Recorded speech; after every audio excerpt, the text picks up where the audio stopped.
esta computadora y ya cuando lo tenga te lo mando, ¿sale? Buenísimo. Perdón. Gracias. Está bien. Entonces, Ronnie transforma las organizaciones en comunidades de colaboración donde los miembros están alineados, productivos y satisfechos. Con más de 20 años de experiencia en desarrollo de empresa, su recorrido comenzó en empresas como Nestlé. Hoy está principalmente dedicado a empresas de mediana y de rápido crecimiento. Pues Ronnie, ahora sí que, ¿cómo te podemos decir? El perro sin cola. Nos da mucho gusto tenerte aquí y muchas gracias por participar con nosotros y tienes toda la palabra. Ustedes, dígame, no sé cómo está la agenda porque estoy viendo que tienen ahí varias cosas en los slides de al lado. A ver, no sé si tienen alguna agenda. Sí. A ver si ya me arranco o tienen algo en particular. Sí, perdón, bueno, Moni, César mandó un mensaje que está esperando que le den acceso. Sí, pero no veo en dónde. Como que todos ustedes vi dónde y a ver. Y José Luis ya está, ¿no? Sí, José Luis. César Medellín. Hola, José Luis. Aquí estoy. Sí. Estoy conectado Hola. esperando que me acepten. Sí, déjame ponerle porque No te vemos, te estoy poniendo. vuélvele a intentar, porfa, porque no me está poniendo. Si no, ahorita lo invito. La verdad, danos un segundo. Sí, sin bronca. Los tenemos hasta las 6 por lo que estoy viendo.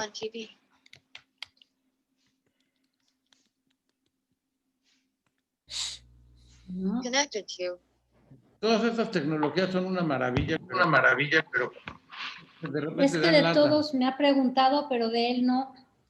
¿Qué le digo? ¿Que le vuelvo a intentar? Dices que vuelve, exacto. Ya. Ahí está. Ya. No ha entrado. Sí, bueno. Ya está César. Solo que anda de cabeza. Ahí está. Hola, Buenas César. tardes. Hola, Buenas tardes. César. No podíamos, pero ya José está. Luis, Ya, lo que pasa es que, ¿sabes qué? Mandaron otra liga por Google Meet, ¿no? No. Sí, tengo otra liga en Google Meet, Foro Ref Virtual. Pero ese es otro foro. ¿No? Me lo mandó Mónica. Es otra, sí, pero es otra reunión. Aquí es de los buenos, César. Aquí estamos los Bueno, buenos. ya está. César, yo te confirmo que yo también recibí la otra liga, pero me metí a la de Zoom, de pero yo los sí la otros tenía. foros, César. Este es el Correcto. Perdón. No te Andabas no te perdido. dejes bulear, es falso, yo sí la recibí. Andabas perdido. No ando muy amigable hoy con el Zoom, pero ya estamos. Muy bien. Deja de pagar el otro, César. Acá está mejor. Oye, sí, pues ahí estaba esperando en el otro, también esperando a que me contactaran, que me aceptaran y dije, no, pues se me hace que es otro rollo. Pero bueno, ya estamos aquí. Adelante, Ronnie. Si me dan chance de compartir pantalla. Sí. Para que les pueda compartir aquí. Ya. A ver, denme chance. Listo. Yo ¿Ya tienen oportunidad de ver mi pantalla? Ya, señor. Sí. Buenísimo. Listo, sí. Pues, les platico que la primera pregunta que ponen mucha gente, y es normal, pues, ¿por qué se llama que la cola no mueva al perro, no? Para mucha gente puede ser un poco extraño. Viene mucho de una frase que se usa en Estados Unidos, que se llama "Don't let the tail wag the dog", que a lo mejor es una frase popular muy común en Estados Unidos, en México ahora sí que la vamos a popularizar, y es este concepto de quién controla a quién. Si es el perro controla la cola o la cola controla al perro. Y exactamente lo mismo pasa con el negocio. ¿Quién controla a quién? Uno como dueño de negocio, ¿controlas tu negocio o es el negocio quien te controla a ti? Y tristemente la gran mayoría, digamos, de mis clientes o la gente que conozco que asiste a Executive Forums o muchas de las organizaciones de este estilo de emprendedores, se ven en algún punto en este ritmo de vida que quien lo controla es el negocio, no uno. Siendo que al revés debería ser, ¿no? O sea, uno creó el negocio para que te dé un estilo de vida que tú quieres, no al revés, no que tú vivas de esclavo del negocio. Entonces es por eso que se llama que la cola no mueva al perro, que sea el perro quien mueva la cola, igual que el dueño sea quien controla el negocio. Les platicaba un poquito de mí que he tenido la oportunidad de vivir en muchos lados, pero también he tenido oportunidad de trabajar en algunos cuantos, donde la metodología la he ido perfeccionando a través del tiempo y no importando la industria y también el país, se aplica. Y ahorita, o sea, voy a empezar un poquito como en monólogo y después pasamos a fase más interactiva, porque a mí me gusta más interactuar con la gente. Algunas de las certificaciones que yo he hecho, que me han ayudado a hacer todos estos procesos de desarrollo y crecimiento organizacional. Uno de ellos fue con Executive Forums. Soy Forum Leader certificado en San Diego. No he armado yo grupos por mi parte. Es una chamba que me cae y me quito el sombrero con los Cobian. Sí se requiere una chambota y una energía para armar grupos bien interesante. Más me he dedicado a contribuir con los diferentes grupos. O certificaciones con Gazelles. No sé si están familiarizados con la metodología Gazelles o el contenido de Verne Harnish. Escribió 2 libros bastante interesantes. Uno que se llama Dominando los hábitos Rockefeller, otro que se llama Scaling Up. Organizaciones como Lominger, Robbins Madanes. Esta organización de aquí abajo de Robbins Madanes es una organización creada por Anthony Robbins y una señora que se llama Chloe Madanes, que de hecho, si ustedes ven en los endorsements del libro, los como testimoniales, Chloe Madanes fue una de las personas que escribió un endorsement del libro. ¿A quién está dirigido?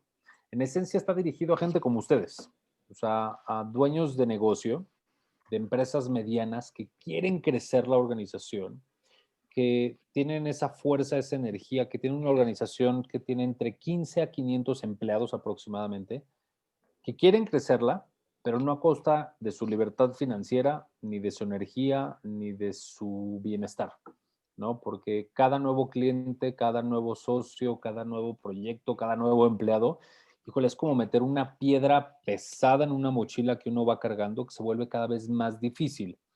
Y la intención es hacer las cosas diferentes, ¿no? Porque sí se puede hacerlo diferente. Entonces, el libro está dirigido y toda la herramienta a los dueños y a sus equipos.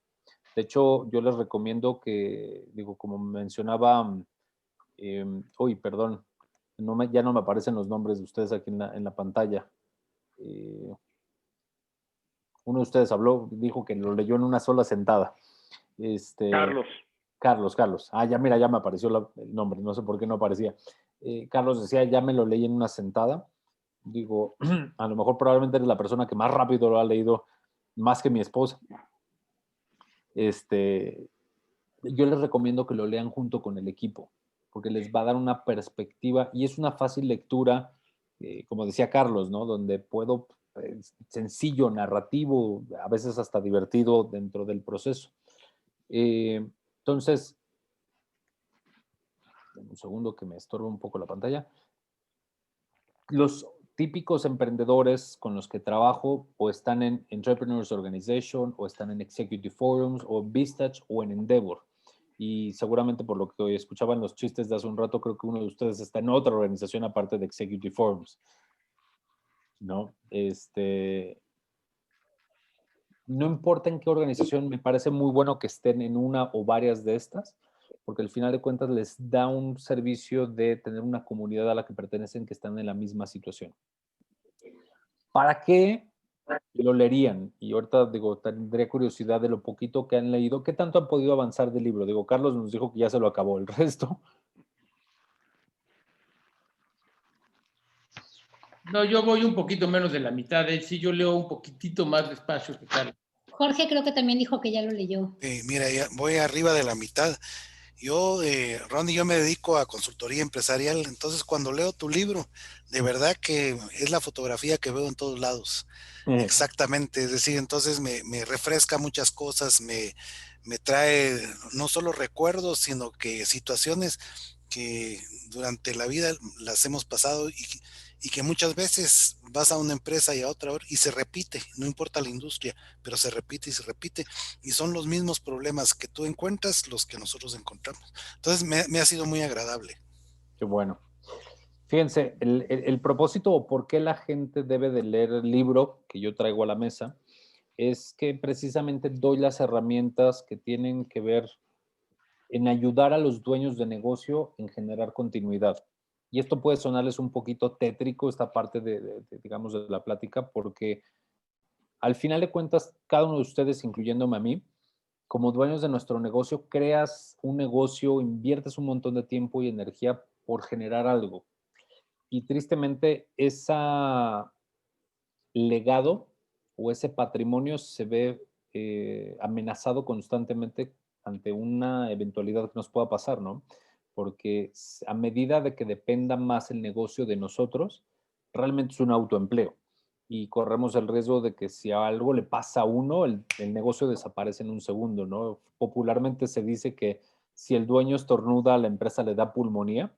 Tristemente pasa mucho, ¿no? Donde un dueño de negocio está tan centralizada la organización en el dueño que si algo sucede, la organización desaparece. Y les platico un ejemplo donde una señora conocida mía, no fue cliente mía, sino conocida por mi entorno, su esposo creó un negocio de paletas heladas y helados, donde hizo un patrimonio que construyó durante alrededor de 14, 15 años en generar un negocio que le diera beneficios económicos a él y a su familia por todo ese periodo. Él muere repentinamente y ella toma la batuta de la organización.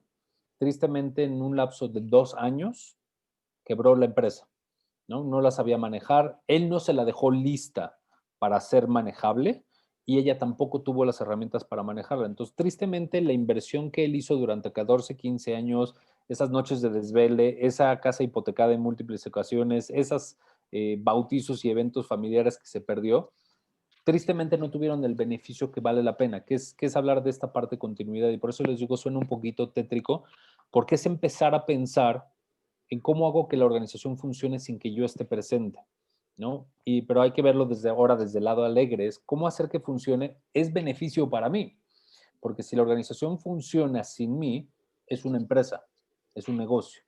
De lo contrario, si la empresa no funciona sin mi presente, es un autoempleo. Hay 3 escenarios en los cuales se ve típicamente la continuidad. La primera es con la intención de vender la organización. Porque si tú quieres vender la empresa tiene un valor no solo relacionado a cuánto dinero puedes obtener en base a la proyección de las ventas o de su EBITDA, sino en realidad los que son compradores de empresas se fijan cuánto depende la organización de ti. Porque si la empresa depende enteramente de ti, entonces, pues te estoy comprando la empresa junto contigo, porque la tienes que operar. Y para darles un número, digamos, típicamente en las valuaciones de las empresas, el más genérico es que compran, digamos, por 8 veces EBITDA. No sé si están familiarizados con estos términos. Entonces, cuando hacen la evaluación, a veces te dicen, generalmente es 8 veces EBITDA. Entonces, vamos a suponer que la evaluación de tu empresa está en, yo qué sé, $3 millones. Y te dicen que te van a pagar $3 millones. Pero para esto te dicen que de los 3 millones, te van a pagar $500,000 en este momento en mano. El resto de los 2,5 millones, te dicen, yo te voy a pagar, te tengo que pagar un sueldo porque tú tienes que operar la organización. Entonces, necesitamos más o menos unos 2 a 3 años que operes la organización y la dejes lista para que sea operada por otra persona que no seas tú.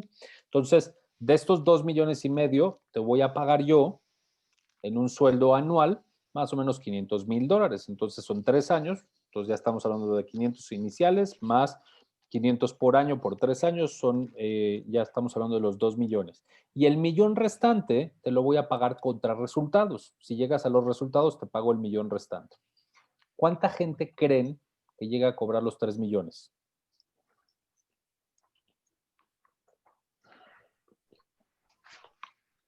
Menos del 3%. Menos del 10%, diría. Menos del 3% de los emprendedores que tratan de vender su organización cobran los 3 millones. ¿Esto por qué sucede? Sucede por o sea, todos cobran, digamos, estos 500,000 iniciales, pero resulta que después del año 1 estás harto y desesperado porque tú eres emprendedor y no sabes responderle o darle resultados a una junta de consejo o brindarle resultados a alguien. Tú eres dueño, no tienes por qué estarle manejando presupuestos a nadie y dando explicaciones o peor, pidiendo permiso para hacer algo en la organización que tú mismo creaste.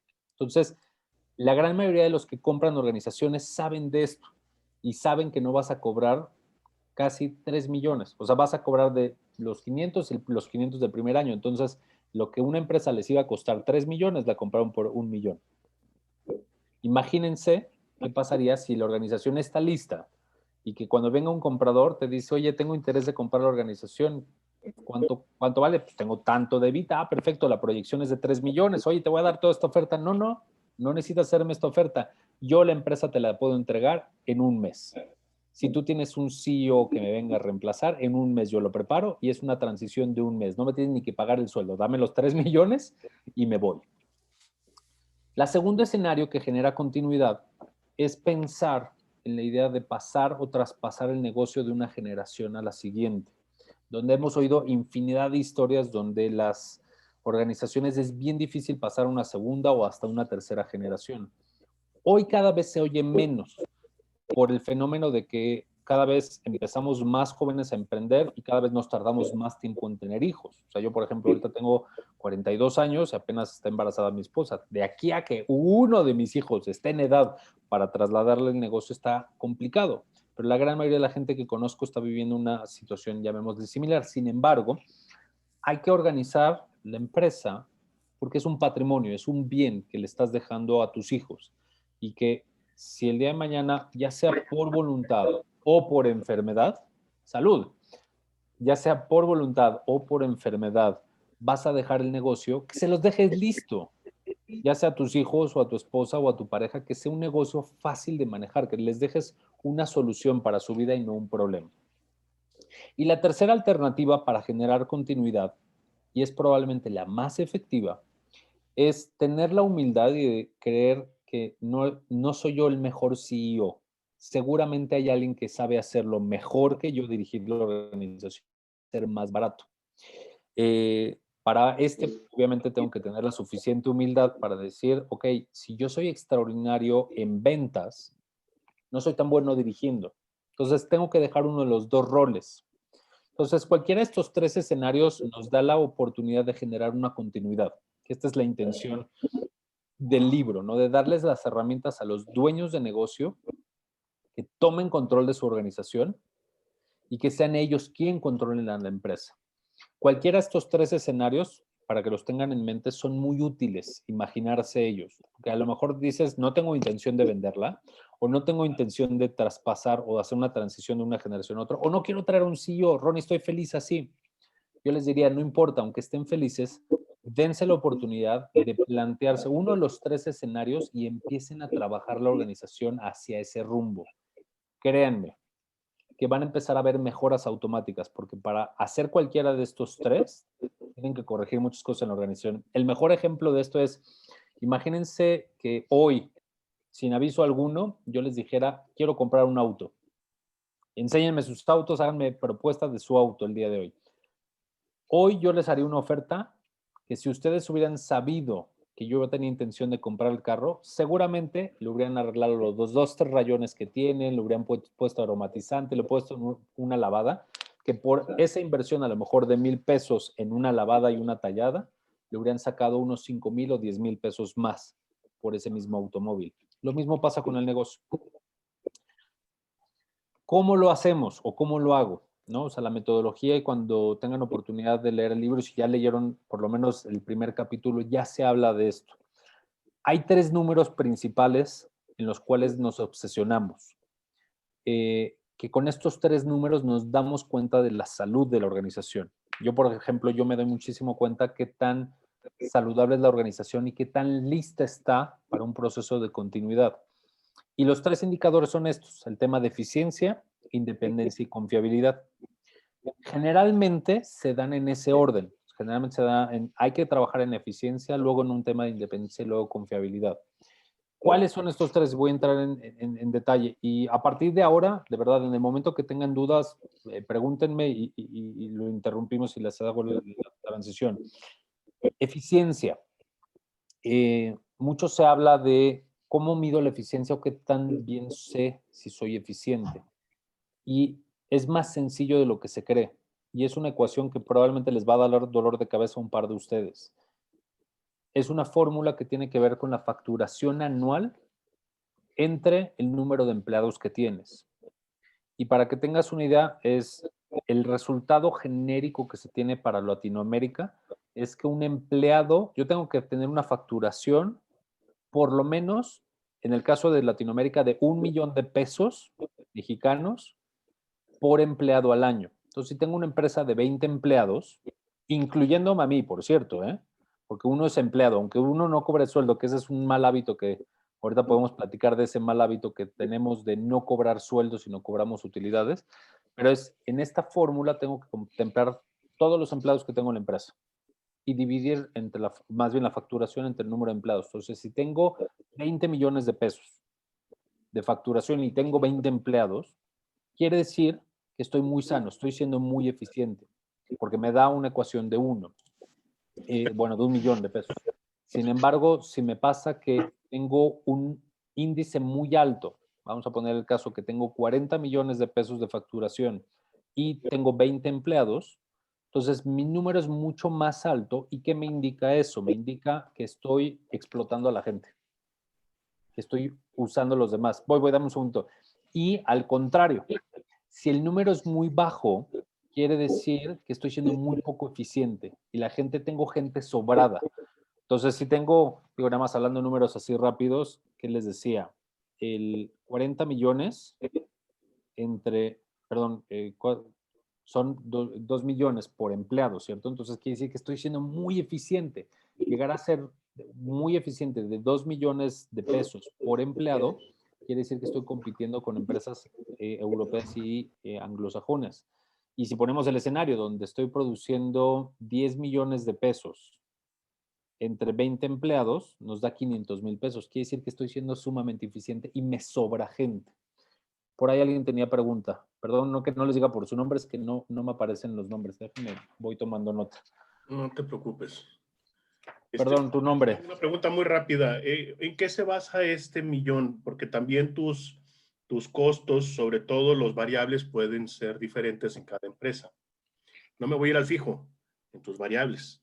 Entonces, o sea, ¿de dónde salió esa fórmula? Me parece interesante, la verdad es que no la había oído así, pero nosotros medimos precisamente la cantidad de empleados, lo que le llamamos overhead, entre la cantidad de venta anual, que es esto. Uh-huh. Pero no tenemos un indicador de comparación, vamos a decir.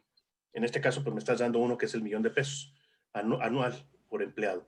¿De dónde salió esa base? Esto sale de un señor que se llama Greg Crabtree, que inclusive escribió un libro que se llama Simple Numbers. Okay. Deja ver si lo tengo aquí a la mano. Denme un segundito. Mientras, mira, César, esta fórmula no es para medir la utilidad por empleado, es para medir la eficiencia. Lo sé perfectamente. Entonces, cuando es pura facturación, no tiene que ver los costos. Sí, no, lo sé, Jorge. Lo que pasa es de que lo que quiero saber es de dónde salió ese número. No, y te digo una cosa, César, es una pregunta muy válida, porque puede salir o sea, pareciera que estás sacado del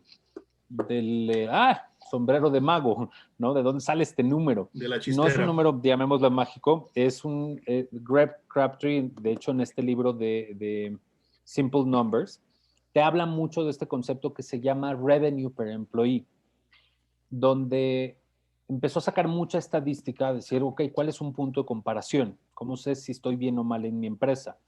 Sí les puedo decir, sí puede variar. Este número que yo le estoy compartiendo de 1 millón de pesos en México por empleado, y en el caso, digamos, de Estados Unidos y en Europa es de 2 millones por empleado, que eso también les muestra, uno, cuáles son los beneficios que tienen los empleados y también cuál es el nivel de eficiencia por empleado. Puede variar según ciertas industrias. Por ejemplo, tengo algunos clientes que manejan muchos servicios de lo que se llaman agregadores telefónicos y ellos, su número está equivalente a los 2, 3 millones de pesos por empleado. Pero esa te genera una estadística. Yo les sugiero que vayan con este número del millón de pesos por empleado en Latinoamérica. Casi todo mundo se acopla a este modelo. En caso de que no, lo más importante es que lo empiecen a medir y lo empiecen a mejorar, ¿no? O sea, si no entra en su categoría, como a lo mejor dice César, en mi caso a lo mejor no aplica ese número específico del millón, y dices, oye, en mi industria funciona a 2 millones de pesos, perfecto. Entonces, velo mejorando. ¿Cómo lo pueden hacer? Eso es, saquen un estadístico de los últimos años. Dense una idea cuántos empleados tuvieron, cuánto facturaron y dense cuenta qué tan eficientes han estado. ¿Alguna otra duda antes de avanzar con este? Ok, acuérdense que son 3 indicadores en los que me obsesiono, que les va a ayudar a ustedes. El segundo indicador es independencia. ¿Cómo mido la independencia de la organización? Sobre todo la independencia del dueño, que esa es la que estoy queriendo medir. Y la independencia se mide en días de ausencia del dueño. ¿Qué son los días de ausencia? Son días que no estás presente en la operación, que se puede ver reflejado en capacitaciones que te fuiste a tomar, porque cada uno de nosotros tenemos que tomar tiempo para capacitarnos. Hace poquito seguramente tuvieron su foro, donde su retiro. ¿Ya tuvieron su retiro de este año? Señor Escobián, ¿todavía no? No, por la pandemia.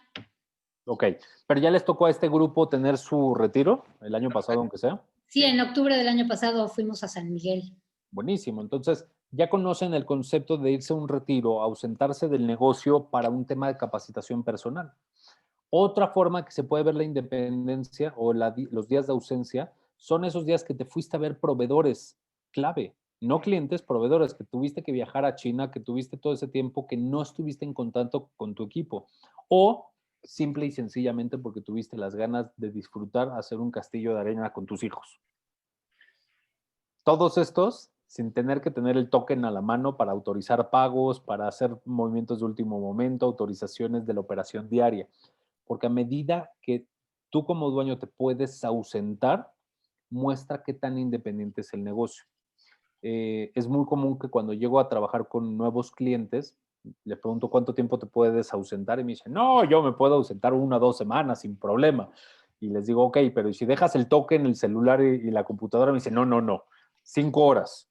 Entonces, tu negocio tiene un nivel de dependencia de 5 horas. Entonces, imagínate si algo te pasa o te enfermas, como a mí me pasó con la miércoles esta del COVID, que estuve 2 semanas medio fuera de circulación, pues el impacto que puede tener para el negocio.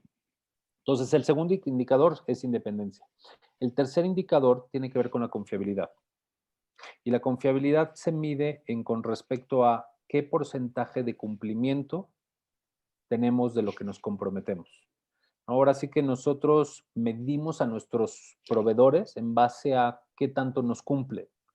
Por ejemplo, hoy tú ya tienes la tranquilidad de, vamos a poner el ejemplo, de Domino's Pizza, que te da la confiabilidad de que si pides una pizza va a llegar en media hora y caliente, ¿no? Porque ya generó esa confianza en nosotros.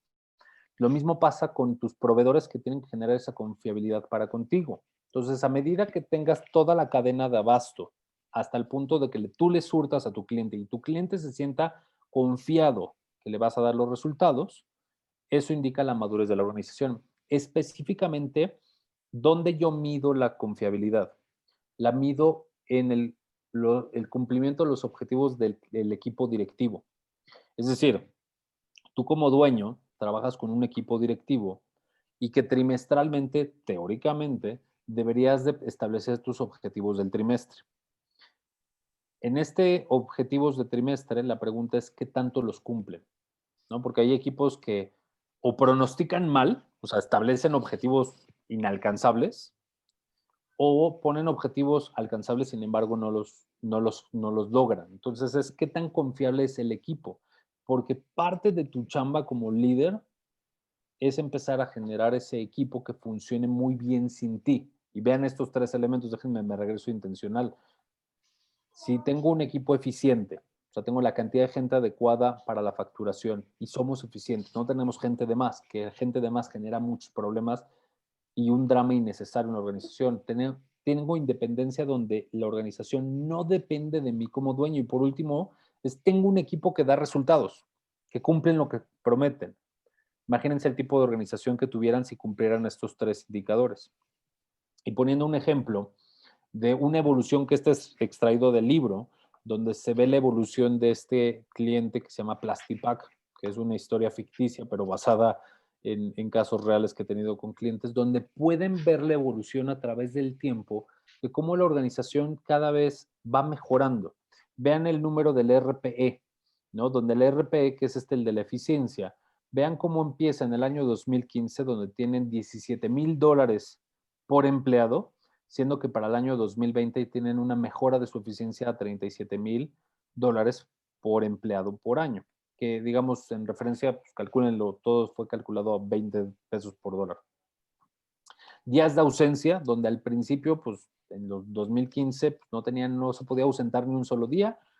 Para el 2020 tiene por lo menos un avance de por lo menos ausentarse 2 días, que en realidad aquí la tabla debería decir 20 por lo que va en la historia.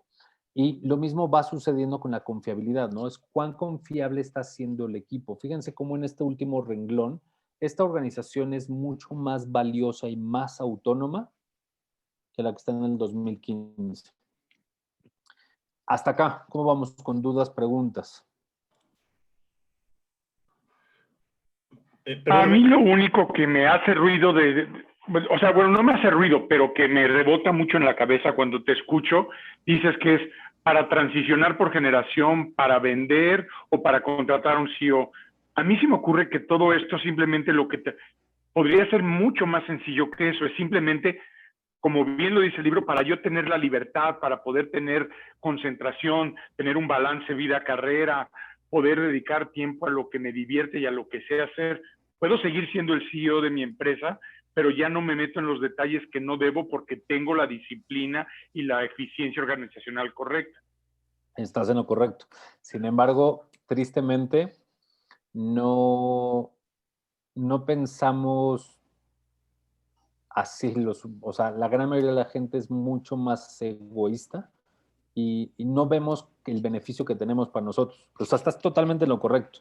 Las 3 opciones que doy que generan esa continuidad, ese ejercicio metafórico de o venderlo o pasarlo, etcétera, es precisamente un ejercicio para obligarte a decir cómo puedes lograr esto. Porque ¿sabes qué es muy triste? Muy pocas gentes ven la opción de decir cómo puedo tener una mejor calidad de vida. ¿Cómo puedo hacer que el negocio realmente trabaje para mí? Allá arriba es... Uy, no sé por qué no me aparecen los nombres. Oye, Jorge. Jorge. Mira, bueno, yo en lo particular siempre he dicho, y de lo que hacemos con nuestros clientes, es que si un negocio no lo puedes vender, no es negocio, para empezar. Es decir, creo que esa mentalidad como que la tienes que llevar adelante independientemente si lo vas a vender o no. Entonces, siempre eso debe estar como en el radar, es lo que yo creo. Independientemente que el día de mañana lo vendas o no lo vendas o lo traspases, pero si no tienes esa visión, pues realmente lo que tú dices es un autoempleo, ¿no? Entonces yo sí creo que, ¿cómo se llama? Se debe trabajar siempre en ese sentido y no necesariamente buscar los 3 escenarios. Claro que cualquiera de los 3 se puede dar, pero si tu negocio lo puedes vender, es un negocio. De lo contrario, es un autoempleo, es una empresa familiar que te va a estar demandando esa presencia de manera permanente. Entonces, creo que sí, digamos, esos indicadores apuntan hacia eso, ¿no? Y fíjate, de un cambio de mentalidad es que cuando estás en una fase startup, tu preocupación es asegurar que el producto que tú tienes se venda, ¿no? O sea, que funcione. Ya cuando pasaste de una fase startup para la que se le conoce como scale-up, ya es una fase donde te debes de preocupar por cómo vender el negocio. ¿Y a qué me refiero con esto? En la primera fase te preocupas en cuántos servicios, cuántos tacos, cuántas cajas, cuántos tubos vendiste. Después tienes que pensar en cómo funciona la organización de forma integral. Ya no te tienes que operar del día a día. Entonces, estás tan en lo correcto, o sea, en el sentido de sí, no debería ser solo por el hecho de quererlo vender, sino por esta forma más natural de decir, híjole, quiero yo tener mejor calidad de vida. Pero se pueden sorprender cuánta gente no está consciente de esto. De hecho, ustedes, porque están en Executive Forums, seguramente tienen más conciencia, pero si lo platican con amigos que son dueños de negocio, les van a decir que no tienen esa conciencia de decir, oye, espérate, pero mi chamba es sacar la chamba diaria y la facturación y la venta. Nunca piensan en esta humildad de decir, oye, ¿cómo puedo tener mejor calidad de vida, mejor libertad financiera? Yo quisiera agregarte algo también, que Sí, claro. creo que el dueño debe diferenciarse de un CEO. O sea, yo siempre he pensado eso, que el dueño debe buscar oportunidades, porque pues, ¿cuál es su misión? Probablemente expandir el negocio, diversificar. Es decir, son estrategias que solo las puede tomar la cabeza, ¿no? Y el CEO es el que debe preocuparse de la operación. Entonces, sí me parece, digamos que en general, si tuviéramos una camada de dueños que pensaran bajo esos términos, mi negocio es negocio si lo puedo vender, pero además de eso, yo debo buscar oportunidades para agregar valor. O sea, pues, mientras más valga mi negocio, pues para mí mejor. Y no va a valer más encerrándote, operando tú, sino que buscando oportunidades, buscando esos horizontes que realmente te lleven pues a hacer el scale up que tú hablas. Y digo, nada más algo que te comparto, Jorge, no siempre, que es parte del proceso que hacemos, no siempre yo como dueño fundador, mi chamba al final es dejar el CEO y dedicarme a las ventas o irme a relaciones públicas. Ahora sí que no, es un traje a la medida en el sentido de decir, tú como dueño fundador, ¿dónde está tu mayor fortaleza y qué es lo que más te divierte? Y digo, los dos más comunes que yo me encuentro es que o son buenísimos en la parte de innovación y crean cosas nuevas, o son muy buenos en la parte de ventas. Digo, es un genérico, no siempre se da. Entonces, cuando estamos en ese punto donde la organización ya ha ido soltándose, es momento de que en algún momento del proceso me volteo con el dueño a decir, ok, ¿en dónde tú agregas más valor? ¿Agregas más valor como CEO o agregas más valor como ventas o como innovación? Y generalmente a veces la respuesta es que de los tres mal. Porque no hay forma que hagas extraordinariamente bien tres funciones diferentes. Tienes que hacer una muy bien. ¿En cuál eres mejor? Y hay veces que dicen la parte de innovación, la parte de las ventas o la parte del CEO. Entonces, no siempre, Jorge, no siempre te tienes que tú dedicar a abrir nuevas oportunidades. He tenido clientes donde me dicen, yo no quiero abrir oportunidades, me chocan las ventas. Lo hice por hambre. Lo hice porque necesitaba, no porque me guste. A mí lo que me apasiona, crear. Me encanta crear nuevos conceptos. Sí, tal vez en la parte de oportunidades me refiero a eso, es decir, que hagas lo que mejor sabes hacer. Es decir, porque la oportunidad que tiene, por ejemplo, innovación, desarrollo, pues la oportunidad es crear nuevas cosas. Y el que le gustan las ventas, pues crear nuevas ventas. Es decir, ahí es donde se generan las oportunidades, pero sí te entiendo claramente y estoy de acuerdo. Dale. Saúl, ¿quieres decir algo, creo? Sí, yo lo que pienso es que estamos entrando en una materia tan subjetiva, o sea, pues el CEO y el dueño de la empresa que haga lo que quiera. O sea, si lo que quiere es estar en la playa, vivir en la playa el resto de la vida y no volverse a meter en la empresa, perfecto. Pero si el CEO, Ronnie, viene alguien y te compra y tú efectivamente dices, oye, yo quiero, yo agrego valor o pongo un CEO y yo me salgo y yo agrego valor en el business development y en el motivo de cada dueño, de cada empresario, está muy cañón definirlo aquí. Digo, es mi opinión, ¿no? Todo el mundo dice, pues es que hay tiempo, y hay gente que en realidad, hay muchísima gente que si no está ocupada, creen que, o sea, que la vida se la pasa más en el human doing que en el human being. Ajá. Entonces, cuando tú estás más preocupado por hacer que por ser, es súper cañón parar esa inercia. Pero cuando en verdad eres consciente que lo más importante es el human being versus el human doing, entonces sí empiezas a tener un nivel de conciencia de requiero más tiempo para mí, para hacer lo que yo quiero. Que la empresa, by the way, es solo una parte. O sea, mi vida no es la empresa es solo una parte. Por eso creo que digo, me encantan las opiniones, pero es demasiado subjetivo. Ok, se cortó mucho de lo que nos compartiste, Saúl. Digo, no sé si a todos les pasó que se oía muy cortado, Saúl. Si tienes oportunidad de cambiarte a lo mejor de red. Entiendo lo que dices de que es muy subjetivo. No hay una fórmula exacta de cuál es el cambio, pero lo que les quiero compartir aquí es precisamente hacerlos consciente de cuán importante es tener esa conciencia que algún día nos vamos a morir o algún día se va a acabar tu tiempo o algún día te vas a aburrir, y es cómo hacer que la organización funcione mejor sin ti. Entonces, parte de esta filosofía, de este concepto es hay que entender el ciclo de vida en el que está viviendo la organización. Todas las organizaciones tienen un ciclo de vida muy predecible, igual que los seres humanos. Dependiendo en el momento que tú estás viviendo, la edad, es muy predecible los comportamientos o los problemas que uno puede tener como ser humano. Ahora sí que un pediatra que atiende a niños, especialista en niños de 7 años, por decir algo, no le importa si el niño es blanco, negro, judío, chino, mexicano, chileno, peruano, o tiene una pierna amputada. En cualquiera de los casos, el niño presenta las mismas problemáticas, el niño de 7 años, de cualquiera de estos. ¿Por qué? Porque es predecible el comportamiento o las problemáticas que van a tener.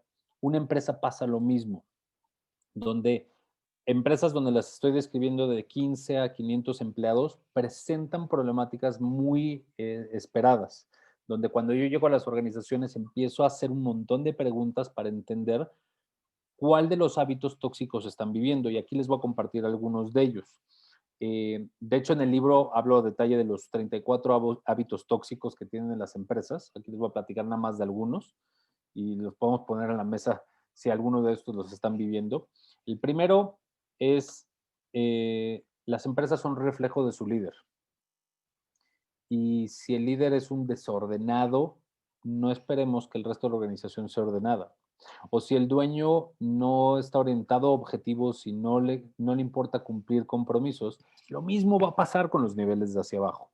Entonces, el líder tiene que ser un ejemplo a seguir y la organización es un reflejo de su líder. Entonces, si yo como líder no estoy obteniendo ciertas cosas en la empresa, tengo que hacer el análisis de qué ejemplo estoy dando, porque seguramente estoy fomentando un mal ejemplo. En cualquiera de estos, si me quieren interrumpir y decirme qué crees, lo estoy viviendo yo, nos los platican y vemos cómo podemos darle la vuelta. El segundo hábito tóxico se llama administración por bestseller, o en inglés se le conoce flavor of the month, como el sabor del mes. Y es un pésimo hábito que emprendedores tienen alrededor del mundo, donde vinieron un curso y oyeron de que la cola no mueva el perro y oyeron de estos 3 indicadores. Entonces llegan a la organización y les dicen, señores, a partir de ahora nos tenemos que enfocar en revenue por employee, en días de ausencia y en la confiabilidad. Y empiezan a trabajar durísimo en eso. En algún punto del proceso se encuentran un problema de finanzas y uno de sus amigos les recomienda un libro que se llama Profit First, que es la filosofía de que tienes que dividir las cuentas de una forma diferente para separar la rentabilidad de la empresa. Entonces les dices al equipo, ¿qué creen, señores? A partir de ahora, olvídense de todo lo que hablamos de la cola del perro. Ahora vamos a hablar que lo más importante es la rentabilidad. Y conforme pasan los días, de repente ahora tengo una problemática en cultura organizacional y alguien me recomienda el libro, o fui a mi foro de Executive Forums y me dijeron, oye, el libro que tienes que leer que te va a ayudar se llama Delivering Happiness. Entonces llego con el equipo y les digo, olvídense de todo lo que hemos hecho antes, ahora vamos a concentrarnos en Delivering Happiness. Entonces llegamos como dueños y les cambiamos tan rápido la jugada y la prioridad a nuestro equipo que el equipo ya no se engancha. Ya no dicen, esto va a ser importante porque ya no va a perdurar. Ya sé que las ideas de Ronnie van a durar 2-3 semanas. A las 3 semanas va a llegar y nos va a traer otra idea. Entonces hay que tener cuidado con no estar cambiando las ideas de la organización. Nadie dice que no leas. Hay gente que tiene un hábito de leerse un libro al mes, cual es extraordinario y es poco común verlo, digamos, sobre todo en México o en Latinoamérica. Lo que es, si tú lo lees, no vayas y lo implementes a la organización. Deja que asiente este proceso, que tú tengas el suficiente conocimiento y ve a la organización a hacer el cambio cuando sea el momento adecuado. El tercer hábito es falta de ajuste de planes. En inglés le llaman barking at the wrong tree, que es muchas veces estás trabajando hacia un objetivo, ya tienes evidencia que no es el árbol correcto al que tienes que ir y trabajar, pero le sigues ladrando ese árbol. Ya tienes evidencia que no es es el de al lado. Y no ajustas los planes, porque a veces nos entercamos de no vamos a cambiar el plan, vamos por este objetivo y no ajustas el plan. Uno que seguramente han escuchado, se llama análisis versus parálisis, y es ese exceso de pensamiento de todas las posibles soluciones, caminos, etcétera, que llega al punto que no tomo decisión alguna y se vuelve una parálisis, donde a veces el exceso de opciones no ayuda. Y les voy a poner el mejor ejemplo que les ha pasado seguido. ¿Todos los presentes tienen Netflix o alguna plataforma similar de streaming? Okay. ¿Les ha pasado decir, no estoy seguro qué quiero ver, me voy a poner a explorar, a ver qué videos, publicaciones hay, y de repente 1 hora después ya viste todos los previews, ya viste todas las sugerencias, pero al final no viste nada? Pasa eso, porque es el exceso de opciones generan parálisis. Y hay que tener cuidado cuántas opciones tenemos en la organización. Les va a encantar porque seguramente no lo han escuchado. Se llama la esquizofrenia. Y la esquizofrenia es el arte de ponerle el es que a todo.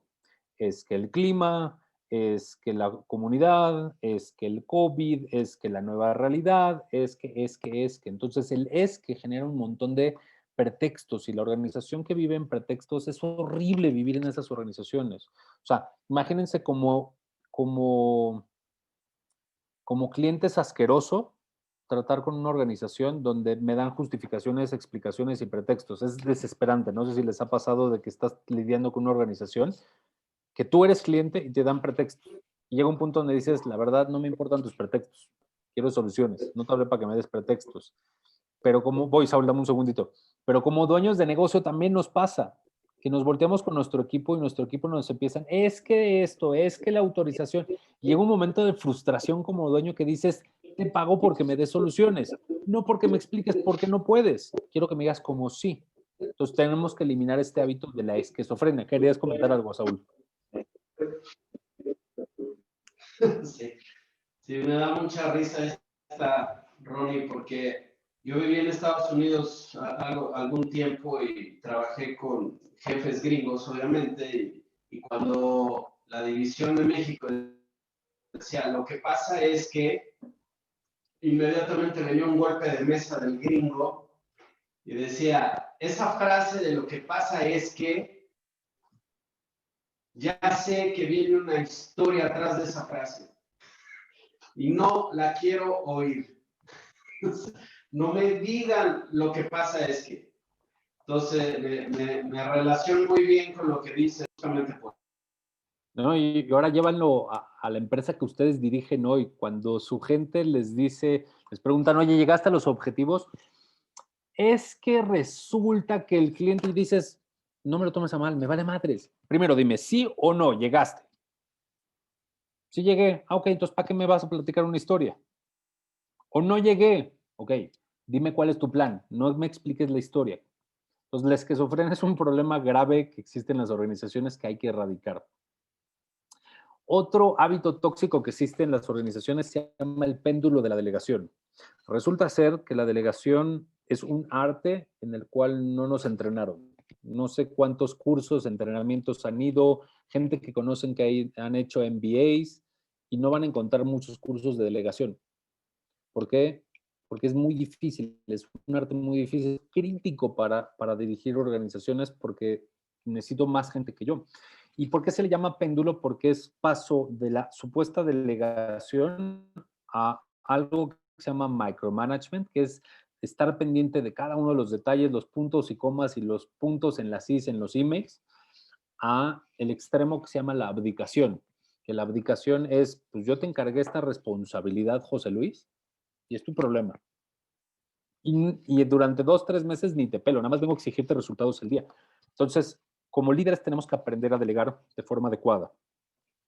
El El que siempre es invariable me tomo cuando empiezo a trabajar con cualquier equipo es tener un equipo disfuncional, donde tengo a los miembros del equipo remando para lados distintos, donde no están yendo hacia el mismo norte, no están trabajando de forma funcional.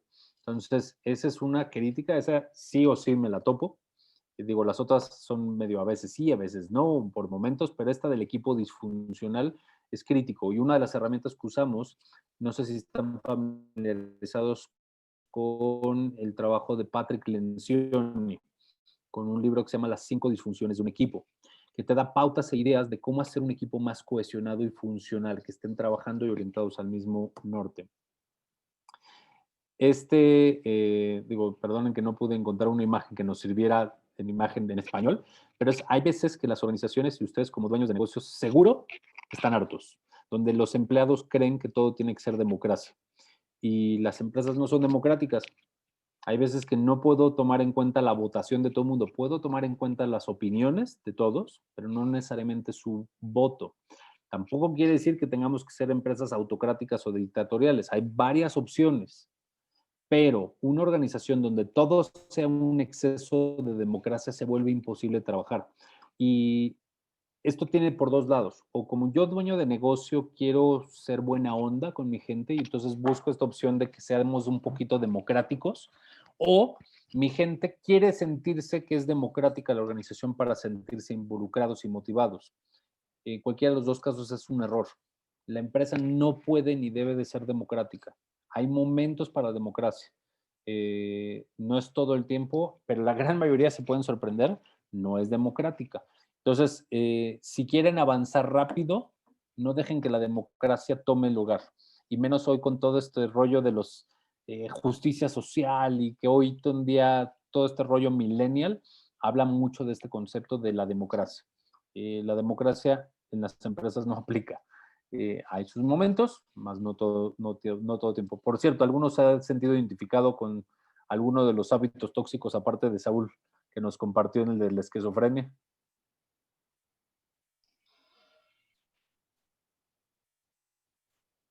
Sí. ¿Nos quieres compartir? Perdón, es que no veo tu nombre. El de Lucero ya me apareció, pero... José Luis, para servirte. José Luis, platícame. Creo que este último, el exceso de democracia organizacional, me parece un muy buen reflejo de lo que pasa en esta oficina. Yo viajo mucho, todos saben más o menos, y he estado muchos años fuera, ¿entiendes? Entonces, muchas cosas han pasado en automático o conmigo remoto.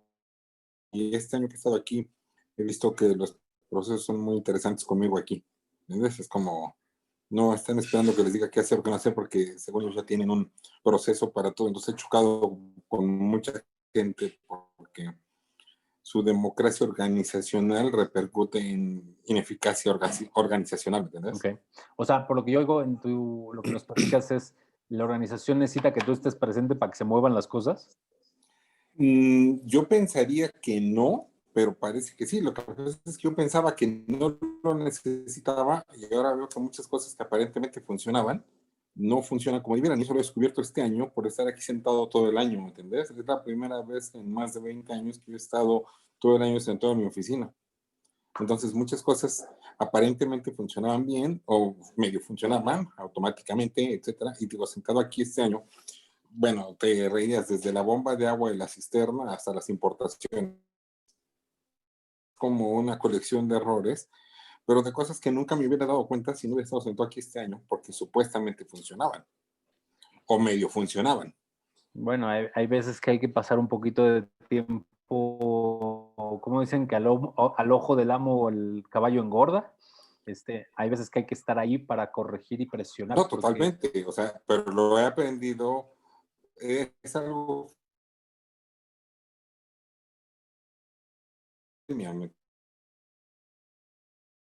Por el trabajo, agua caliente, tiene agua fría y nadie se dio cuenta porque todos pensaron que sí estaba bien.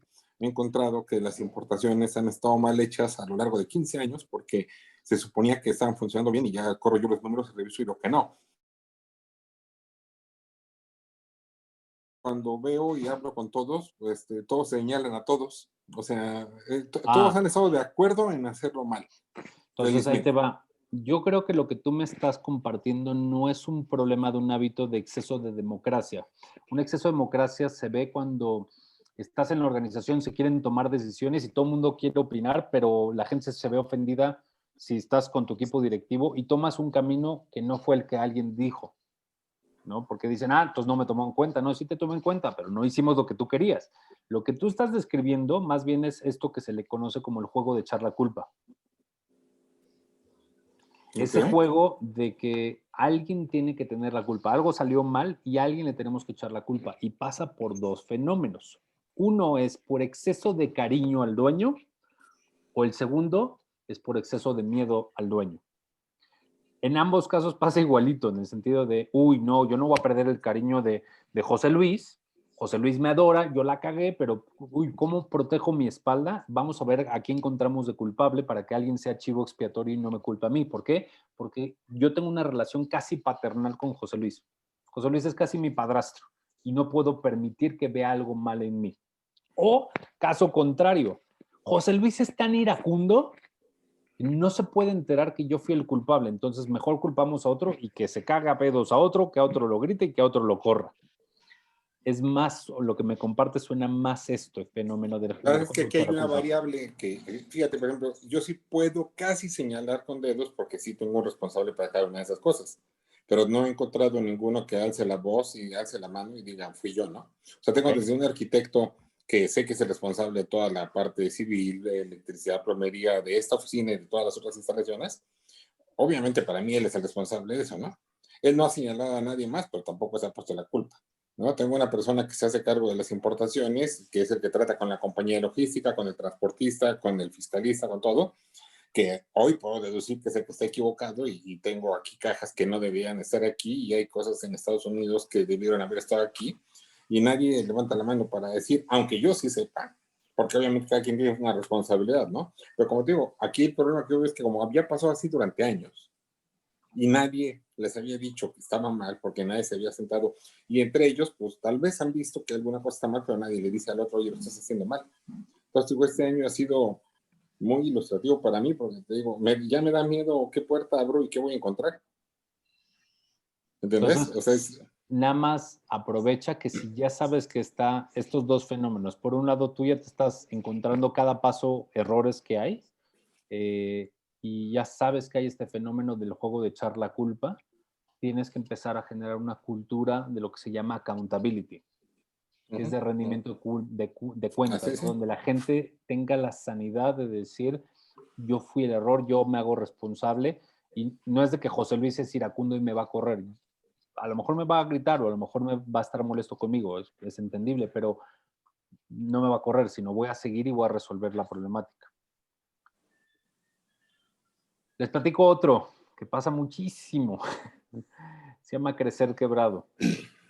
Y es cuando, desgraciadamente, y pasa más seguido de lo que se pueden imaginar, donde no tengo claridad en mis costes financieros de mis productos y nos emocionamos vendiendo el producto estrella en un volumen importante y cuando sacamos el coste del producto nos damos cuenta que por cada pieza que vendemos o cada servicio que vendemos de ese, ponemos, yo qué sé, $1 a ese producto. Y me pasa mucho, donde llegamos a hacer el análisis en las organizaciones y descubrimos que por cada producto la organización pone $1. Y cuando descubre eso, el dueño se quiere pegar un tiro. ¿Por qué? Porque resulta que el vendedor, o sea, el director de ventas dice, oye, para el año que viene ya encontré una oportunidad que vamos a poder duplicar las ventas de este producto. Y resulta que aparentemente, y por eso se llama crecer quebrado, aparentemente estoy vendiendo más productos, estamos facturando más dinero, estamos produciendo más piezas, hay más flujo de efectivo, pero resulta que entre más vendemos de ese producto, más grande se hace el hoyo en la bolsa, porque cada vez es menos rentable el negocio. Entonces hay que tener cuidado y revisar los costos financieros de los productos, sobre todo los que venden por mayor volumen, para asegurarse que no estén creciendo quebrados. Porque les digo, me ha pasado muchísimo, donde parece que están facturando cada año más, pero por alguna razón inimaginable tienen menos flujo efectivo, tienen menos utilidad. Otro que también se da mucho, ¿querías decir algo, José Luis? Te quiero preguntar algo. En ese sentido, ¿qué tan bueno o qué tan malo es compartirle a la gente? Por ejemplo, yo puedo considerar que hay ciertos productos que vendo y que sé que representan una pérdida, pero los vendes por RP, y cosas de ese tipo, ¿no? Entonces te lo comes y lo considero un costo que, pues, me da otros beneficios, ¿no? Pero tengo gente que viene y me dice, oye, es que esto está mal, es que estás perdiendo, es que no te das cuenta. ¿Qué tan bueno es explicarles por qué lo haces o no lo haces? Me voy a ir un paso para atrás. Antes de explicarles tu razón lógica de por qué vendes un producto a coste o perdiendo dinero, porque a veces pasa. Pero a propósito, no por error. No, claro, es bajo intención, es bajo estrategia. Les puedes explicar, pero antes de explicarles eso, les tienes que explicar algo más básico y más importante. Tienen que aprender de finanzas. Cuando la gente no entiende de finanzas, aunque sean básicas, no importa que le expliques, porque ni siquiera entienden el concepto de que estás perdiendo dinero. Porque hay que enseñarles a la gente finanzas básicas y de hecho es una clave porque se van a enfrentar, si ustedes salen, y se los dejo de tarea, salgan y háganle la pregunta a la gente en la organización, ¿qué es la utilidad? Si la gente tiene suficiente humildad y buena conexión con ustedes, van a descubrir que la gente piensa que la utilidad es el sueldo que se llevan ustedes a su casa y que está muy lejos de la realidad. La utilidad, llamémosle que es el sueldo de la organización. Entonces, sí puedes explicarles, José Luis, te diría, sí dales un poquito de finanzas para que entiendan qué es pérdida y qué no es pérdida, para que también entiendan el big picture de la organización, pero también lo que estoy oyendo, lo que me estás diciendo es, te ha faltado explicar el plan estratégico, porque el decidir perder en unos productos o servicios quiere decir que hay una decisión estratégica y tal vez solo la conoces tú. Y es importante que la conozcan los demás de decir, ¿qué creen? El evento que estamos haciendo o la actividad o el lanzamiento, estamos perdiendo dinero, pero es una herramienta de marketing. Nos va a llevar a posicionarnos en tal mercado que ahí sí vamos a ganar dinero. Entonces, parte de lo que puede ser que está faltando es que no estás compartiendo el plan estratégico de la organización. No sé si te hace sentido. Sí, de hecho, mucho. Ok. Les voy a platicar un último de los hábitos y luego nos soltamos en algunas ideas y soluciones. Volando a ciegas. ¿Conocen algún piloto que se atreva a despegar sin que su tablero de indicadores funcione y no esté en una emergencia para despegar? Sería una locura, ¿cierto? Sin embargo, todos como dueños de negocio muchas veces estamos volando a ciegas. No tenemos un tablero de indicadores que nos muestre la realidad de la organización. No estamos viendo cuánto dinero tenemos de reserva o cuántos productos hemos vendido. Nos conformamos generalmente con un indicador. ¿Cuál creen que es el indicador que la gente se concentra, los dueños de negocio, emprendedores como ustedes, se concentran que con ese lo ven y se sienten tranquilos y felices? Y es un gran error. La cuenta de banco. Creen que con ver muchos números en la cuenta de banco da la realidad del negocio. Lejos de la realidad. Necesitan muchos más elementos para tener un tablero completo. No sé si alguien quería compartir algo, perdón. Entonces, en realidad muchos volamos a ciegas porque no tenemos claridad de nuestros números. Y no me refiero que tengan el estado de resultados o el balance general, que también es importante que lo tengan. No solo sirve para impuestos, sirve para que ustedes conozcan la realidad de su empresa. Pero tienen que tener tableros que les dé la realidad del día a día. Tener la utilidad es muy tarde, pasa al mes y medio. Tener cuánto tengo en la cuenta de banco el día de hoy no es una realidad, porque puede ser que hoy entró dinero, pero pues mis gastos pendientes son mucho mayores. O puede ser que tengo cero dinero en la cuenta, pero tengo cuentas por cobrar muchísimo más. Tengo que tener claridad de cómo tengo mis números. De los hábitos tóxicos, les digo, vienen todos los 34 en el libro. Ahorita nada más la idea es darles una pasadita para que se den una idea. ¿Cómo empezamos a resolver esto? Paso número 1 es eliminar luchas de poderes. Cuando ustedes empiezan a formar equipos en la organización, se enfrentan a luchas de poderes no tangibles y que no están dichas de forma concreta, donde generalmente el de operaciones tiene un conflicto y un problema con el de ventas. porque pues esos de ventas están vendiendo y no saben ni lo que tenemos. Y los de ventas dicen, es que esos pendejos de operación no están sacando. Nosotros ya fuimos y vendimos y no ejecutan y no entregan el producto. Y luego se voltean a apuntar el dedo a decir, es que los de finanzas son los que no autorizan los presupuestos. Entonces empiezan una lucha de poderes y la única pregunta que tienen que taladrarles la cabeza, y probablemente si me dejan dejarles un mensaje que les ayuda para todo esto, es la pregunta siguiente. ¿Qué le conviene a la empresa? Cuando ustedes tomen decisiones o tengan discusiones en el equipo directivo, tienen que poner esta pregunta en la mesa y taladrárselas, que la gente se empiece a acostumbrar. ¿Qué le conviene a la empresa? No qué le conviene a José Luis, o qué le conviene al área de operaciones, o qué le conviene a Mónica. Es qué le conviene a la empresa.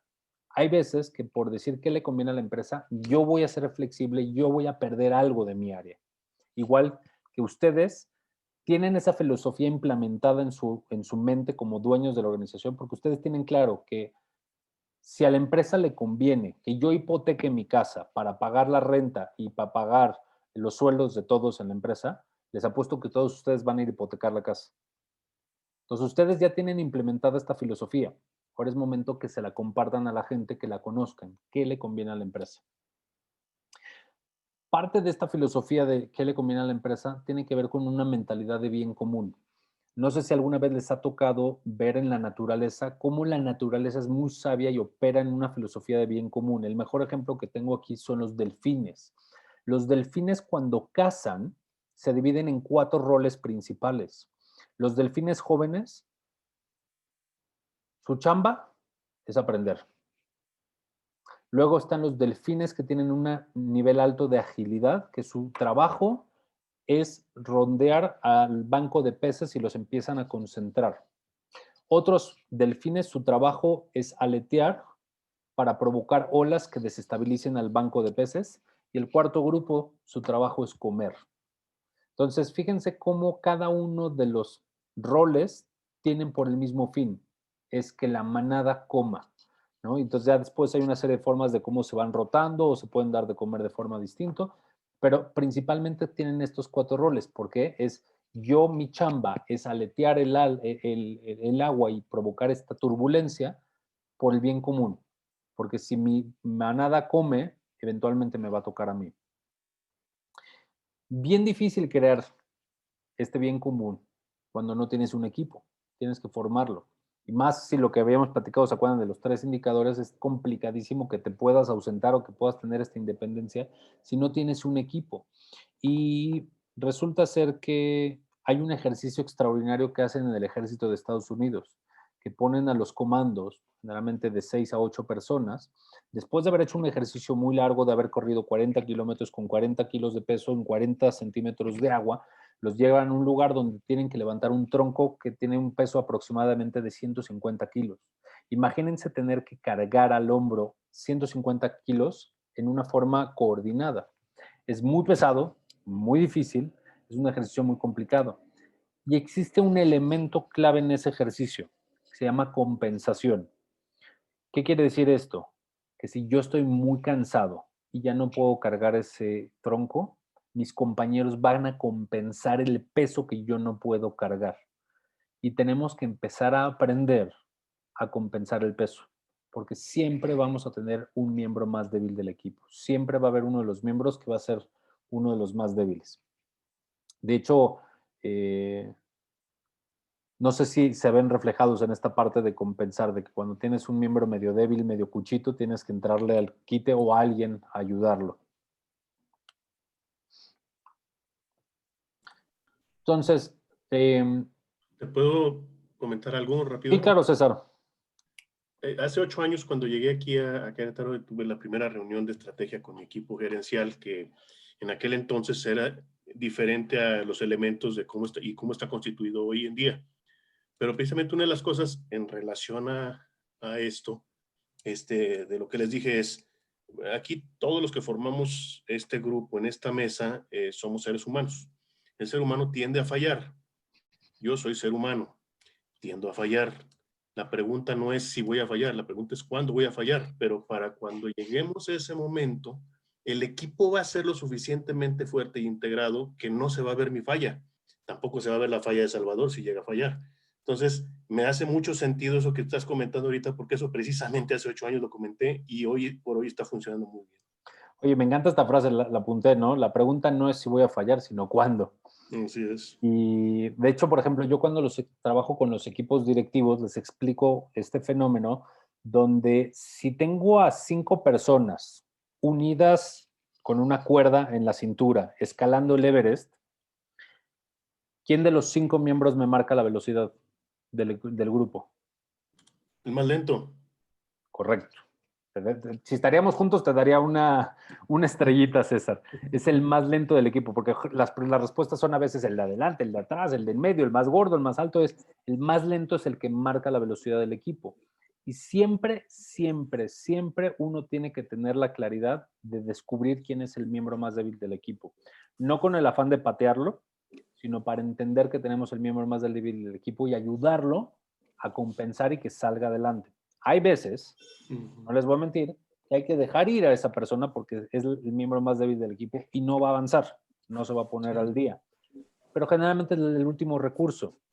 Pero adivinen quién generalmente es el miembro más débil del equipo cuando llego a trabajar en una organización. El gerente. El dueño. El dueño es el miembro más débil y más lento. ¿Por qué? Porque hay muchas cosas, porque está muy distraído, porque sus decisiones, porque está muy centralizado. Hay muchas posibilidades.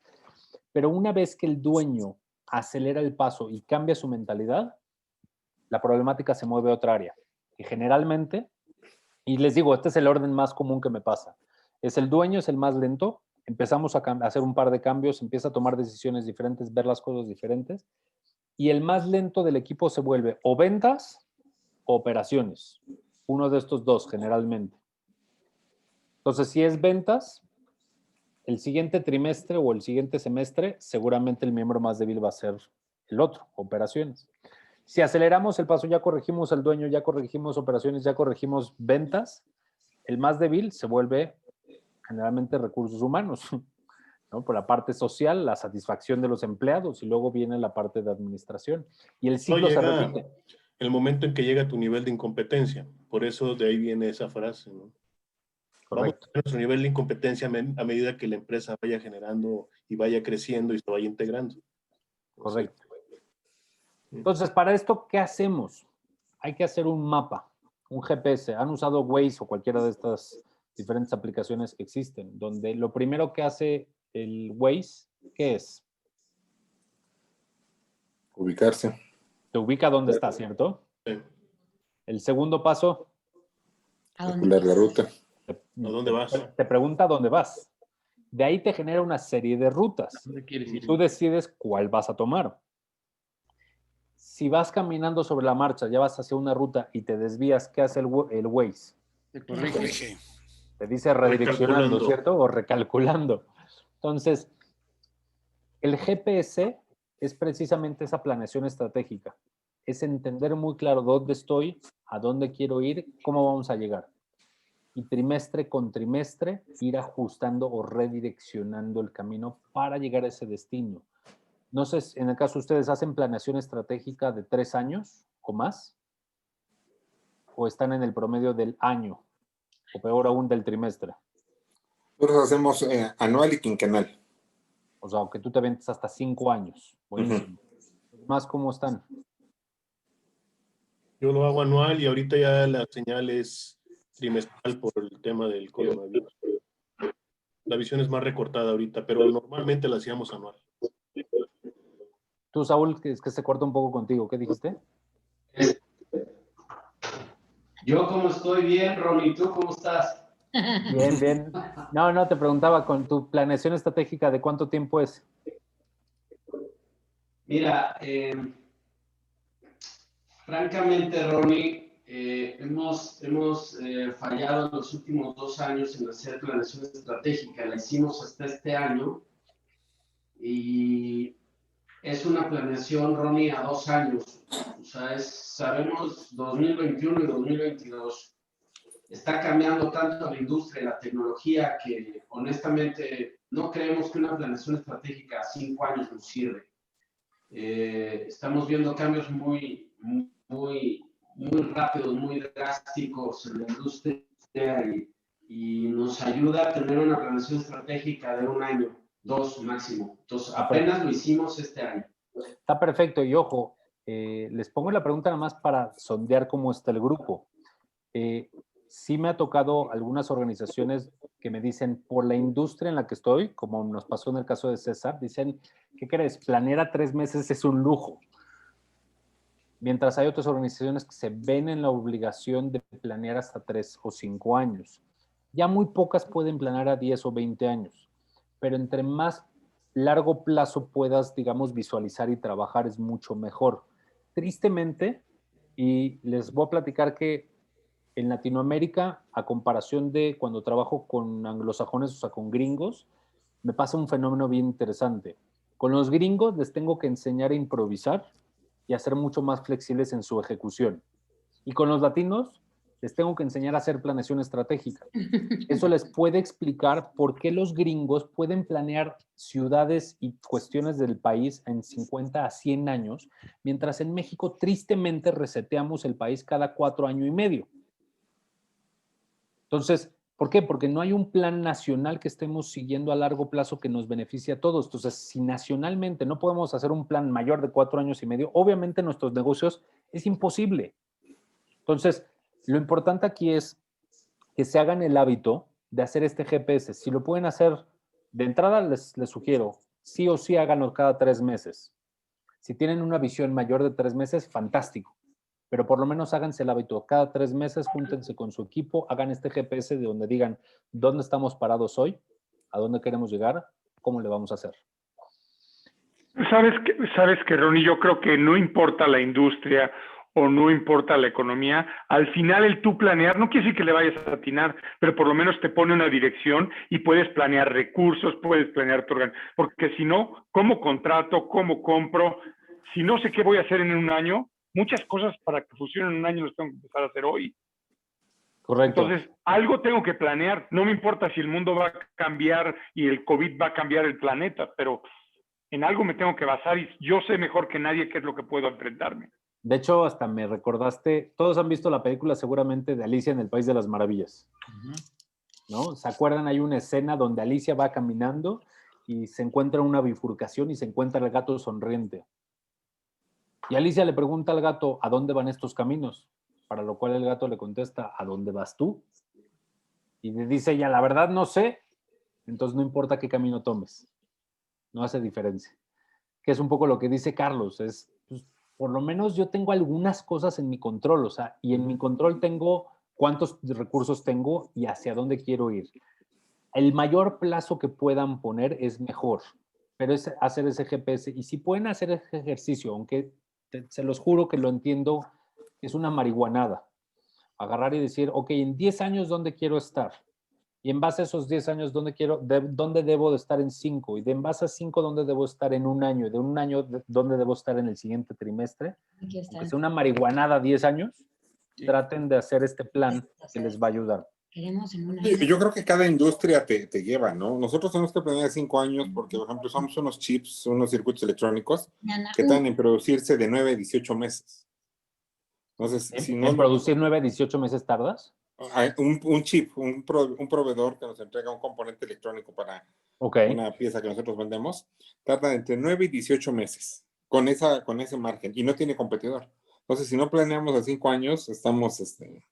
Y sí es una apuesta, o sea, es una apuesta que, o sea, ¿qué tal si no vendemos eso en 2 o 3 años? Pero, y si no lo compran y no lo tenemos, o sea, siempre estamos, pues ahí vamos, por eso planeamos unos productos, los de consumo, que llamamos de consumo rápido, a 1 año, igual que los recursos humanos, y lo de alta especialidad como eso lo hacemos cada 5 años, porque digo, si tardan, y nunca nos han entregado en 9 meses, ¿eh? O sea, siempre se tarda 1 año y medio por lo menos.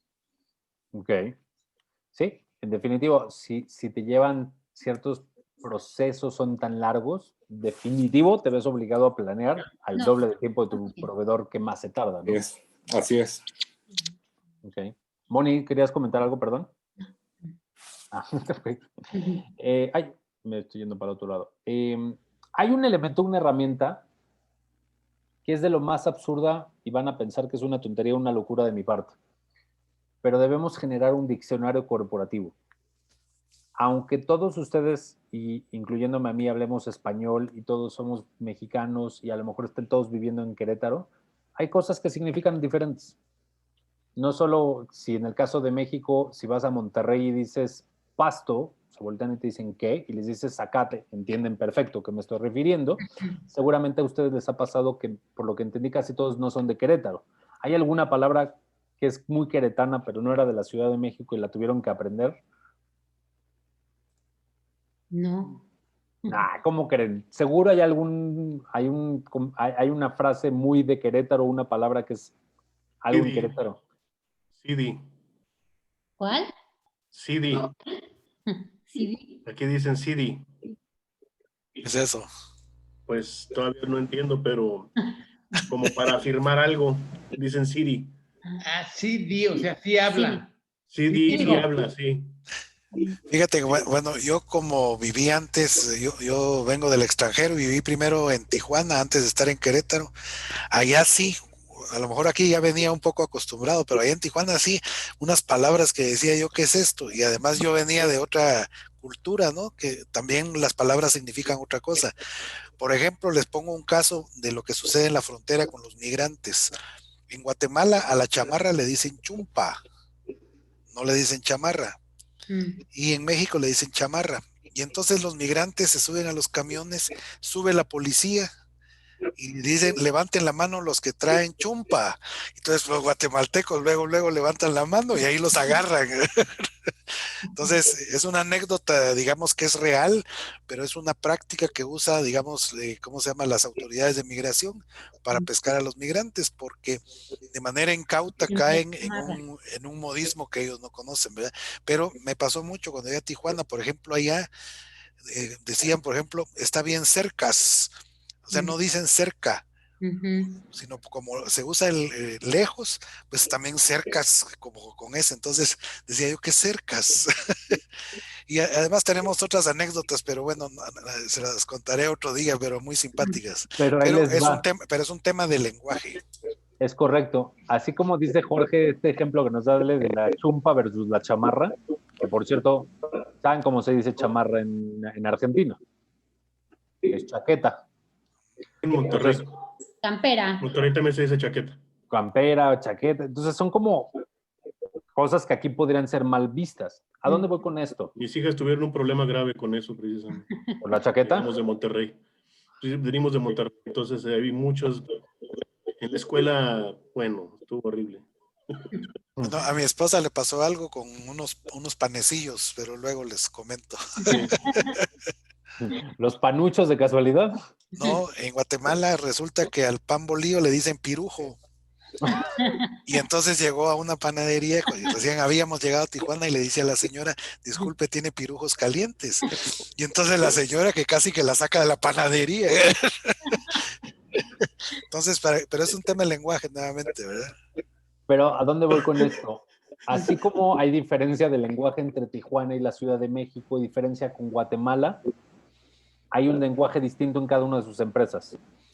Y tal vez yo agregaría algo, Ronnie, que no solo un lenguaje distinto, sino que no todos entienden lo mismo cuando tiras un concepto. Correcto. A ver, tú explícame qué es esto y obtienes respuestas totalmente diferentes y alguna vez hasta encontradas. Y les voy a poner el mejor ejemplo que lo tienen que poner a prueba mañana en su oficina. Pregúntenle cuánto tuvimos de ventas. Y se van a encontrar que van a tener números distintos. Algunos les van a contestar el número de piezas, otros les va a contestar el dinero facturado, otros les van a contestar el dinero que entró cuentas por cobrar, otros cuánto tienen en la cuenta de banco y al final dices, no entendí. ¿Cuáles son las ventas? Entonces, tienes la obligación como líder del negocio, si quieres evitar las confusiones y que todos hablen el mismo idioma, tienes que generarlo. Cada uno de ustedes ya tiene un idioma en su organización, nada más tienen que hacer un pequeño diccionario de algunas de las herramientas. Por cierto, aquí les estoy dando muchísimas herramientas y el libro también. La idea es que nada más vayan implementando una por una. Me voy a saltar un poquito. El tema, ¿cómo vamos de tiempo, Moni? Creo que estás en mute. Estamos un poquito pasados porque tenemos un caso después. Ok, entonces le voy a echar rápido para dejar más que nada tiempo. Un elemento que les va a ayudar a hacer todo el cambio en la organización. Ojalá que ya lo tengan. tableros de indicadores. Si quieren empezar a transformar una organización, creando tableros de indicaciones empieza a generar una presión increíble, porque la gente que da resultados va a resaltar y los que no va a resaltar y vas a tomar decisiones, que la gran mayoría de la gente se va a ir de la organización cuando los empiezas a poner en evidencias. En inglés, indicadores se les conoce como KPIs. ¿Saben qué significa KPIs? ¿Qué es, Jorge? Key Performance Indicators. Okay. ¿Qué más significa aparte de Key Performance Indicators? Porque también significa otra cosa. Keep it simple, idiot. Keep people informed. Que al final es informar a la gente. Me gustó tu versión. Me sobró la S. Me gustó tu versión, César. Bueno, yo me sabía otra, Ronnie. ¿Cuál es la otra? Yo me sabía otra. ¡Qué pinche insistencia! Está buena, me la voy a tomar en cuenta. Esto sí te sacaste un 10. Sí, no manches, qué bárbaro. Y la tercera es keep promises in place, porque al final de cuentas es hacer responsable a la gente de lo que prometió que iba a hacer, ¿no? Entonces, en cualquiera de los tres es medir. Usen el que más les guste, porque al final de cuentas hay organizaciones que necesitan reforzar el tema de, oye, tú hiciste tu promesa que ibas a vender tanto, ¿qué dicen los números? O cuál es tu información de esa organización. Me voy a saltar este ejemplo a propósito. No sé si han visto que en los años 60 hubo una una competencia por llegar a la Luna. ¿Saben cuál es la competencia de este siglo? Colonizar Marte. ¿Y cómo están haciendo el proceso de colonizar Marte? Es entendiendo cuál es la competencia central. Las empresas tienen que saber zapatero tus zapatos y tienes que dedicarte a lo que eres extraordinario. Entonces, en el pasado, por muchos años, híjole, me está distrayendo como que soy un eco atrás. Si pueden poner en mute para que ahorita cualquier pregunta se autodesmuten, nada más se está haciendo ahí un eco. Entendiendo cuál es mi competencia central, puedo definir para qué soy extraordinario y hacer más de lo mismo. Por casi 2 décadas, Estados Unidos no lanzó ningún cohete de tierra americana con pilotos americanos desde sus bases. Siempre estuvo subcontratando los servicios de Rusia. ¿Esto por qué? Porque NASA no era bueno. Porque NASA no es bueno. Su competencia central no está en la creación de cohetes. Al ejemplo que explotaron varios, incluyendo sobre todo el Challenger, que fue el ejemplo más sonado, que explotó el Challenger y a partir de ahí dejaron de intentar mandar tripulación. Hoy en día se están combinando empresas como SpaceX, creando los cohetes, que SpaceX es una empresa que se ha hecho una competencia de Boeing, creando cohetes. Red Bull, participando en el proceso de probar los equipos de los uniformes para la tripulación, sobre todo turística. La Tesla en los equipos electrónicos y sobre todo baterías autorrecargables para poder vivir en Marte, porque allá no va a haber gasolinerías de Pemex, sino la idea es aprovechar los recursos que están allá. Y la NASA contribuyendo con la parte que ellos son mejores, que es en la parte de los cálculos y manejo de los proyectos. Cada una de estas empresas está contribuyendo con lo que son expertos. No hay una empresa, y en este caso me refiero a la NASA, que esté decidiendo tomar el proyecto de colonizar Marte por su cuenta. Están entendiendo que cada quien contribuye.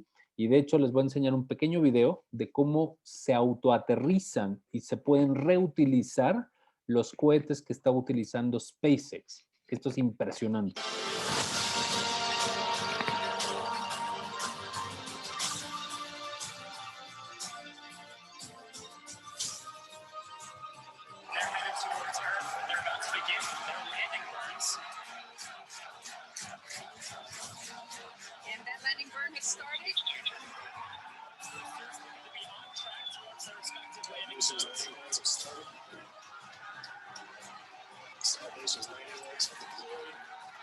Gotcha, I see it. Yeah, I got him. They're there. Oh my God! You've got to be kidding me! What?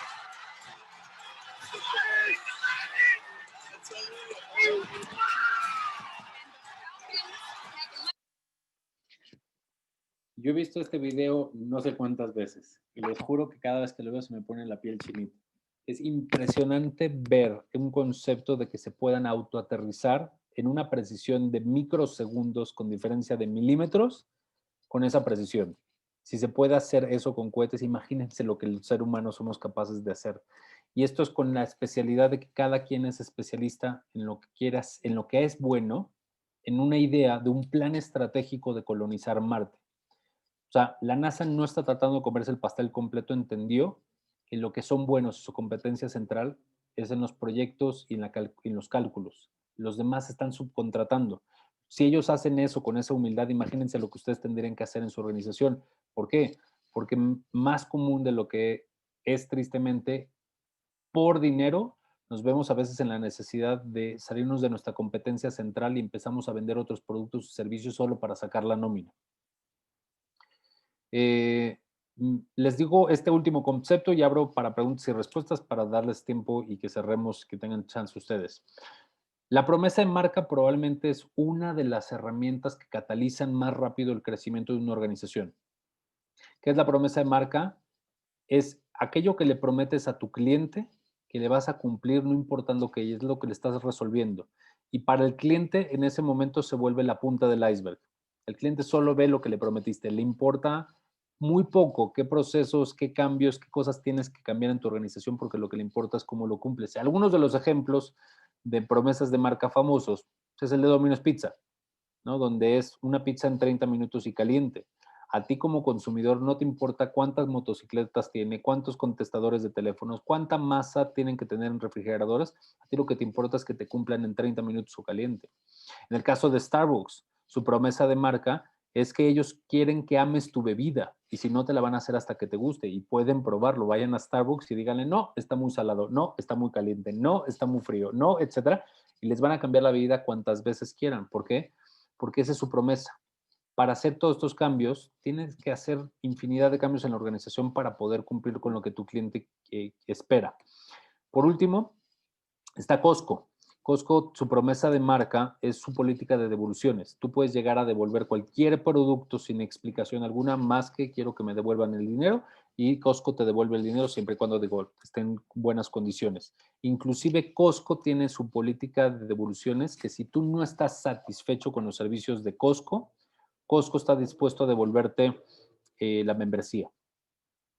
Entonces, les comparto de nuevo. Acuérdense, las 3 claves del éxito es medir la eficiencia, que la medimos por el número de facturación entre el número de empleados, la independencia, que tiene que ver con cuántos días te puedes ausentar como dueño de la operación diaria, y por último, la confiabilidad, que es la capacidad que tienen de cumplir sus objetivos el equipo directivo. Esto para generar la continuidad y en asegurar que el trabajo que han hecho y todo ese patrimonio que han hecho se convierte en un legado y no solo en un autoempleo. Les agradezco su tiempo y dejo tiempo para preguntas y respuestas. Y tú me dices, Moni, hasta dónde para que tengan su opción de su caso. Muchísimas gracias, Ronnie. Excelente. Excelente, gracias. Muy bien. Gracias, Ronnie. ¿Alguna pregunta, algún comentario? Muchas gracias. Felicidades, Ronnie. Muchas gracias, Ronnie. Muy ilustrativo. Ojalá vendas muchos libros, te vamos a recomendar mucho. De hecho, si me pueden hacer el favor, ya que tienen el libro, pueden meterse a Amazon y dejar un review. Eso ayudaría muchísimo. La forma en la que operas Amazon es mucho por la parte de sí las compras, pero también los reviews. Entonces, obvio, si me lo pueden recomendar, se los agradecería enormemente. Si pueden dejar un review, todavía se los puedo agradecer más. Y estoy a su disposición cuando quieran. Con mucho gusto podemos platicar y ver cómo les podemos ayudar. Una pregunta, a lograr Ronnie. esa continuidad y ese legado. Adelante. Sí, haces o tú puedes dar alguna práctica así sumarizada, por ejemplo, como lo hiciste ahora con este pequeño grupo.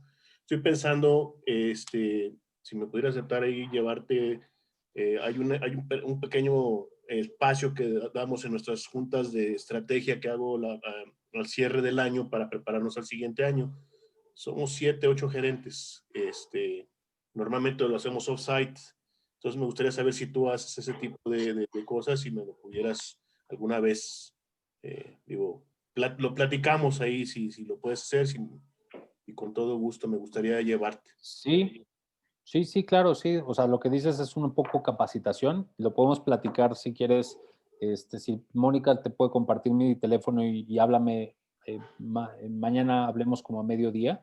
Muy bien. Ya sea que quieras hacer una capacitación de la herramienta o lo podemos llevar a la práctica, donde saquemos un diagnóstico, saquemos esa evidencia de cuáles hábitos tóxicos tienen y nos arremanguemos y nos pongamos la mano a trabajar en vez de que sea capacitación, es decir, ¿qué plan hacemos? ¿Cómo resolvemos esta problemática y cómo hacemos un plan estratégico que sea funcional para la organización? Serían dos cosas. La primera sería para hacer la introducción, que nos hagas una pequeña presentación como lo hiciste, igual como lo que hiciste ahorita, con el grupo gerencial que tengo, y para que sirva de preámbulo para que en el año nosotros pudiéramos ya ahora sí hacer un esquema de capacitación o de, no sé cómo lo manejes con mis gerentes, para hacer un desarrollo ya más en forma. Lo podemos hacer con muchísimo gusto, César. Yes. Será un placer. Me pongo de acuerdo Sí, con... pues, Ok. Sí. Buenísimo. Muy bien, ¿algo más? Muchas gracias. Muchas gracias. Ronnie, muchas gracias, como siempre. A ustedes, que pasen bonito día. Buenas noches. Seguimos en Buenas noches, contacto. gracias. Gracias. Les damos 5 minutos y regresamos al caso. Víctor, Gracias. Voy a ir al baño. Rápido. gracias.